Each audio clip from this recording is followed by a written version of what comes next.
Hello, everybody. Today I will be doing my informative speech on managing stage fright. Each time I have to speak in front of people, whether it's in an actual classroom setting or over Zoom, I begin to feel my body freak out. As if my brain just goes blank, my heart begins to pound, and my hands begin to sweat. My voice starts to shake, and I begin noticing my body swaying back and forth. Sometimes I just wish that I could opt out of it all just to avoid the discomfort in general. But whether I'm sitting in a classroom or over a webcam at home, I just begin to feel tension building in my body. I don't want to mess up, and I don't want to sound awkward, be boring, or be judged by others.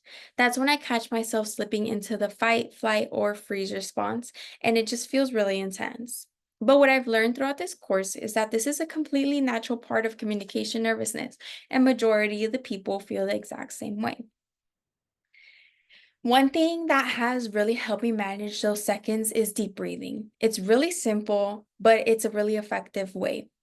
I slow down my breathing and inhale through my nose. I then hold it for a couple seconds and then exhale through my mouth. I practice this a couple times until I can feel my heart rate beginning to slow and my mind beginning to calm.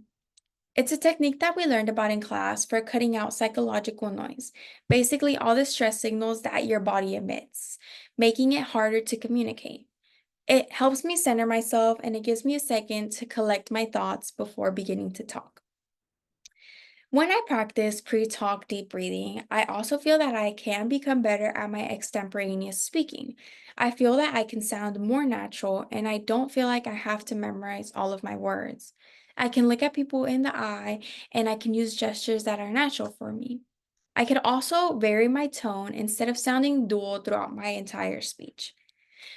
All of which is related to communication competence and professional presence, which we have discovered that are essential in business and professional life. The more I practice relaxation and breathing beforehand, the more confident I am throughout my actual speech. I'm definitely still working on overcoming my presentation anxiety, but I've realized that it is something that's possible for me. It starts with something as easy as breathing, and it's just one tool that makes me feel more confident and helps me remember that I'm going to get through this moment. Presenting will most likely never be comfortable for me, but it's something that I can learn to work with. And thanks to what I've begun to learn in the early stages of this course is that I can find the confidence to be present and grow in spite of my nerves. Thank you for listening. I hope you have a great day.